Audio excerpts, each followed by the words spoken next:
Pessoal, bom dia. Hoje nós vamos estudar o estado padrão das substâncias. E aí você pode perguntar, o que é esse estado padrão das substâncias? Gente, é o seguinte, ó. É comum demais nós encontrarmos nos livros, certo? De química, tabelas. Como hoje mesmo nós vamos estudar calor de combustão, calor de formação, certo? E aí tem as tabelas das substâncias. Então, olha, veja bem, por que essas tabelas, elas existem? Para facilitar o trabalho dos pesquisadores em laboratório, seja laboratório de física, química, biologia, física nem tanto, né? Mais biologia e química. Laboratório de análise, nós já temos as substâncias preparadas em ali, já calculadas, algumas informações já estão em tabelas, né? Por exemplo, hoje nós vamos ver a tabela de combustão aí, né? Por exemplo, aqui, a tabela de combustão. E aqui nós vamos ter o que? Algumas substâncias, gente, com o cálculo já feito de quanto de calor é liberado na queima de um mol de determinada substância. E aí, para calcular essa quantidade de calor liberada em um mol na queima da substância, tem que se utilizar o quê? O estado padrão, a substância no estado padrão. Tá certo? Por quê? Porque você imagina que se não tiver um padrão para eu calcular a quantidade de calor liberado, o que acontece é que, por exemplo, aqui ó, a substância no estado padrão tem que ser pura. Se você calcula o calor liberado na substância pura, se você usar uma substância cheia de impureza, o calor liberado é outro, é diferente. Se você usa uma temperatura diferente, uma pressão diferente, você vai ter uma quantidade de calor liberado diferente na queima de um mol de qualquer substância. Então é importante que padronize aqueles critérios, certo? De uma determinada substância, para que você jogue na tabela e dizer que aquela tabela, aquela informação é de uma substância no estado padrão. Então, a substância se encontra no estado padrão quando ela está na sua forma pura, quando a pressão é 100 kPa. Vocês podem encontrar aí em alguns livros ainda uma informação antiga, né? Que antigamente eles usavam a pressão em 1 atmosfera, certo? A gente sabe que hoje a pressão usada para o estado padrão é 100 kPa e a temperatura 25 graus, tá certo? Se a substância se encontra nesses três critérios aqui, ela se encontra no estado padrão, certo? E aí a variação de entalpia no estado padrão é representada da seguinte maneira: ΔH e essa bolinha, igual a bolinha lá do grau, né? Do grau lá dos ângulos, 60 graus, 30 graus, tá aqui, ó. Então, se você vê o ΔH com a bolinha, então é porque a substância é aquela variação de temperatura se encontra no estado padrão, que está nesses três critérios. Ela está pura a 100 kPa e a 25 graus, tá certo? Aí então, nesse estado padrão, calcula-se, né, por exemplo, a combustão, a questão do calor de combustão, calcula a quantidade de calor liberado na queima de um mol da substância. Isso só se joga na tabela as informações no estado padrão, ok? Aí nós vamos ver aqui a entalpia padrão de combustão, que a gente representa por ΔHC e a bolinha lá do padrão, tá certo? Olha, primeiro que a unidade usada para a entalpia padrão de combustão é kJ por mol, ok? Também muito usado o termo calor de combustão. Pode ser entalpia padrão de combustão ou calor de combustão. Vamos ver como que funciona. Primeiro, vamos entender o seguinte, que a combustão ela é uma reação exotérmica. Olha, aqui eu tenho um exemplo do metano, o gás metano, reage, 1 mol de metano reage com 2 mols de oxigênio, formando 1 mol de gás carbônico, mais 2 mols de água líquida, né? Só vendo aqui é gasoso, Ok. E na queima de 1 mol de metano, vai ser liberado 890,8 kJ. Cada mol de metano queimado libera esse calor. Isso está nas tabelas. Porque, observe, ó, variação de entalpia de combustão. Agora, olha a bolinha. No estado padrão, a substância, o metano, se encontra no estado padrão. Ou seja, o metano, na queima de 1 mol de metano, libera esse calor aqui quando o metano está puro, a 100 kPa e 25 graus Celsius. Certo? Essa bolinha me indica isso, que o metano se encontra no estado padrão. Aí libera esse calor aqui, ok? 890,8 kJ. Ok, gente? Entendido? Pessoal, estado padrão de formação. Então, que é esse estado padrão de formação? É simbolizado por ΔH, que é a variação de entalpia de formação das substâncias, é ΔHF, ó, e a bolinha do padrão, tá certo? Sempre que você vê essa bolinha na variação de entalpia, significa dizer que a substância se encontra no estado padrão, ok? E esse Fzinho vem da palavra formação, então variação de entalpia de formação padrão. Olha, gente, para considerarmos o padrão das substâncias, estado padrão de formação das substâncias, nós temos que levar em conta o seguinte, que os reagentes têm que ser substâncias simples, todas no estado padrão e na variedade alotrópica mais estável. Então, gente, é o seguinte, aqui um exemplo aqui, ó.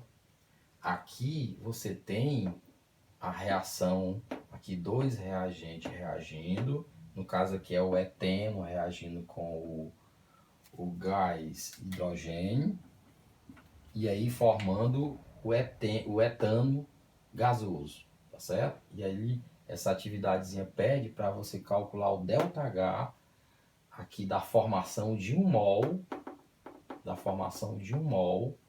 do etano. Então assim, pessoal, olha, você observa que onde é que nós vamos, onde é que, por exemplo, os químicos vai utilizar esses estados padrão de formação, de combustão.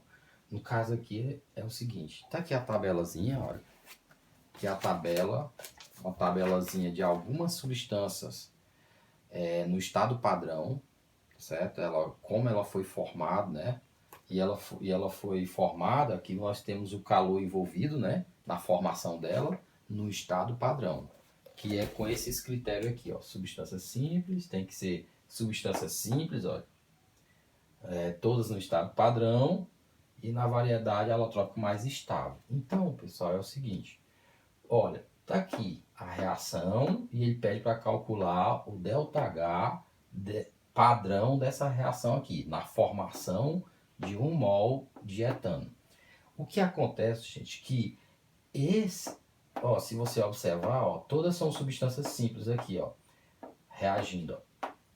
Essas substâncias aqui, ok, gente, esses ΔHF aqui, que é variação de entalpia de formação padrão, ó, isso se encontra na tabela. Então, imagine que um químico está no laboratório e ele precisa saber qual é a variação de entalpia dessa reação aqui. O que é que ele vai fazer?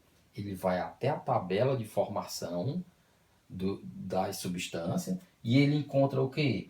Essas reações aqui com seus respectivos ΔH de formação. Aí, a partir deles aqui, desse ΔH de formação, você encontra a variação de entalpia padrão dessa reação química aqui. Então, acaba que facilitando para os químicos, pesquisadores em laboratório, porque você imagina, ele ter que realizar essas 3 reações aqui para depois encontrar o calor, a variação de entalpia dessa reação que ele precisa ali no momento.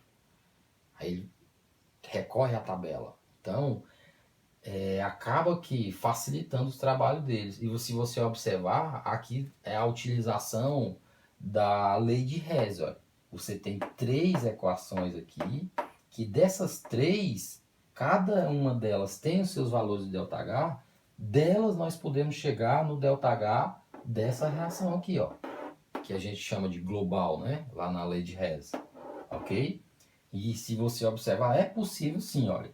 Porque, olha, tá aqui o grafite, 2 mols de grafite reagindo com 2 mols de hidrogênio, formando 1 mol de eteno. 1 mol de eteno. E aí, o ΔH de formação é esse daqui, ó. Na formação de 1 mol de eteno foi absorvido 52,4 kJ por cada mol de eteno formado. Aqui, como você observa, ó, gás hidrogênio, gás hidrogênio.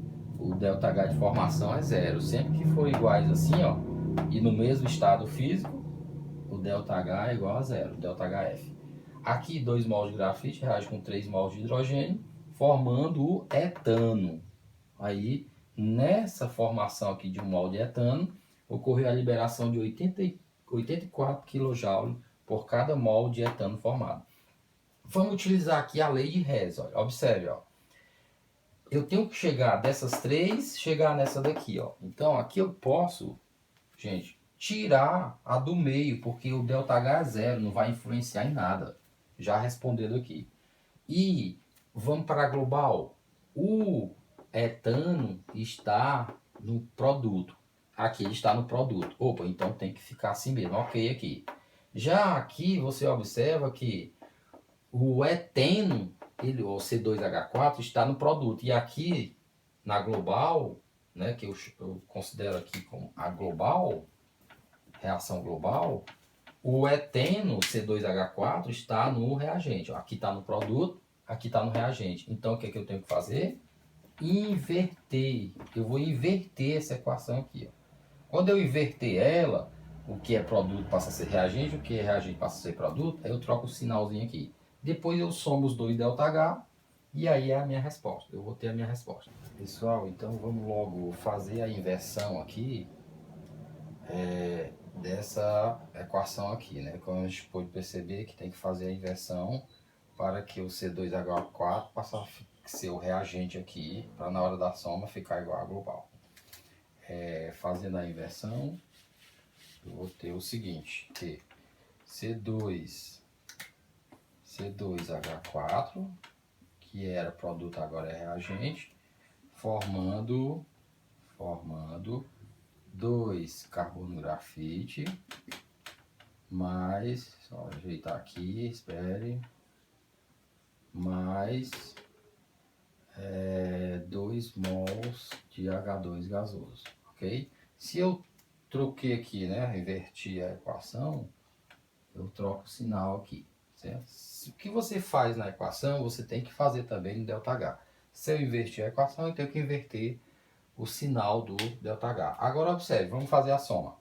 Olha, 2 carbono grafite se cancela com 2 carbono grafite, porque um está no reagente e outro está no produto. Então, 2 menos 2, 0. Então, por isso que eu cancelo. Agora, aqui, olha, você observa que fica 3H2, 2H2. Ó, 3 menos 2, 1. Então, fica só um H2. Eu cancelo e ficou só um H2 aqui, gasoso. E agora eu só baixo aqui, ó, C2, baixando C2H4, gasoso, mais H2 gasoso, formando C2H6 gasoso. Olha aí, como deu igualzinho a global. Igualzinho, não é? Aí se as equações agora, a soma dela deu igualzinho a global, então agora é só somar os dois valores aqui, ó. ΔH é igual. Você soma esse com esse. 52,4 mais com menos dá menos, ó. Porque aqui vai ficar um menos aqui, né, ó. Menos 84, mais com menos dá menos. Então já bota o menos aqui. 84. Então ΔH padrão, né, na verdade, ΔH padrão é igual a soma disso aí. Vamos somar aqui. 52,4 mais 84, dá 4, 6, aqui dá 13, né? Então dá menos 136,4 kJ por mol. E aí está a resposta, ok? utilizando a lei de Hess, nós encontramos o ΔH padrão dessa reação aqui, certo? Então, esse estado padrão de formação, de combustão, utiliza muito a lei de Hess, viu? Por quê? Porque ele quer sempre o valor da variação de entalpia de uma reação e que dessa reação nós vamos encontrar as etapas dela nas tabelas. E aí você recorre às tabelas, vai ver os valores do ΔH. E aí, tendo os valores do ΔH, gente, do ΔH de formação de cada etapa, você utilizando a lei de Hess, você encontra o que ele quer, que é o ΔH padrão de uma determinada reação. Pessoal, temos mais uma atividadezinha aqui, olha. Agora, envolvendo, se você observar aqui, envolvendo calor de combustão, olha. Observe aqui, ó.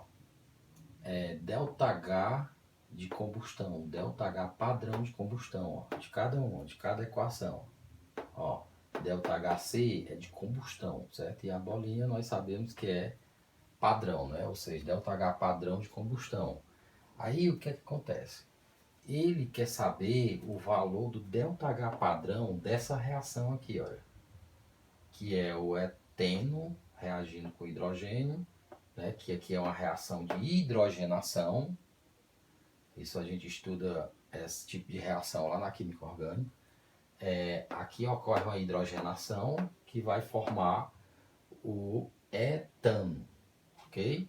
Como que eu vou calcular o ΔH padrão dessa reação? Através dos ΔH de combustão das três equações aqui, ó, dessas três equações. Através dessas três equações é que nós vamos formar o eteno, vai formar o etano, através da hidrogenação, que é a reação com hidrogênio. Olha cá, aqui ó. Aí o que acontece, gente? Aqui aplica-se a lei de Hess, porque se eu pegar as três equações aqui, são três etapas, posso chamar de 1, 2, 3, né? Chamar aqui de ΔH1, 2, 3. Se eu somar, de acordo com a lei de Hess, se eu somar as equações e chegar nessa, pronto, depois é só eu somar os valores do ΔH e eu vou encontrar o ΔH padrão dessa equação de cima. E aqui a gente observa, gente, olha, que o C2H4, que é o eteno, está aqui nessa equação no lado do reagente. E na global, que essa daqui é a global, viu, gente? É dessas três que nós vamos formar essa, global. E o que acontece aqui? Aqui está no lado do reagente, aqui. E aqui nessa terceira equação, você tem o C2H6, que é o etano. Aqui na global está no produto e aqui está no reagente. Então, de cara, o que é que eu tenho que fazer? A inversão dessa equação aqui, ó. Nós temos que inverter essa equação. E pelo que eu percebo aqui, já fazendo uma análise, né? Basta que a gente inverta essa equação aqui e depois some as três, tá certo? Sempre que você pegar equações assim, etapas, né? Várias etapas, 2, 3 ou mais, para chegar na global, você faz uma análise. O que tem que ser feito? Então, eu já fiz uma análise e percebi que eu tenho que fazer a inversão dessa daqui, ó. Por conta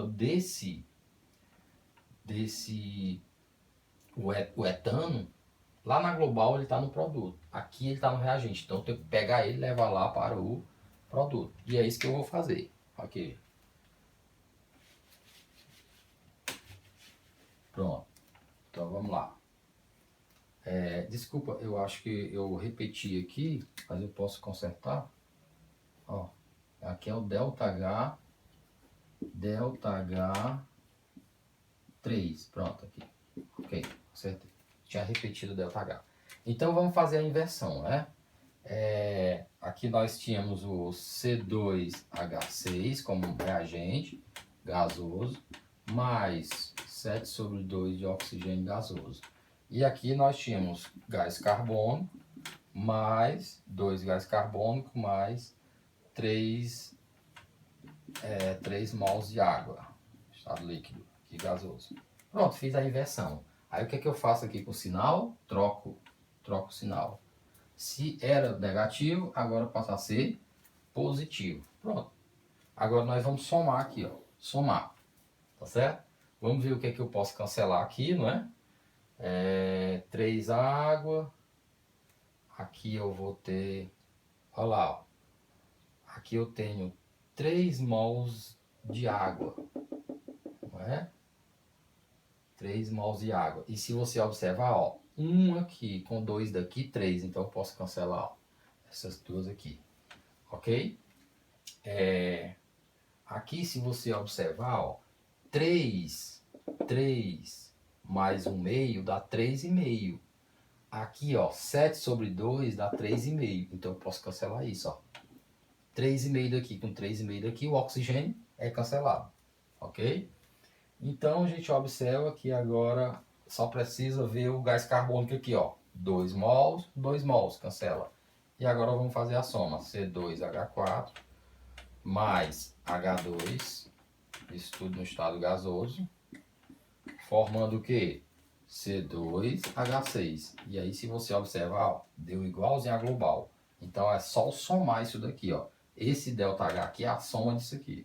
Então ΔH padrão vai ser a soma de ΔH1 mais ΔH2 mais ΔH3. Pronto, se você faz essa soma aqui, gente, ó, esse mais esse, você chega nesse resultado aqui, ó. Deixa eu só conferir aqui. Menos 136,3 kJ. Certo? Ok? Basta somar esses três aqui, você chega nesse resultado. Gente, então é isso. Qualquer dúvida vocês me perguntam, né? E aí vamos resolver mais atividade na próxima aula.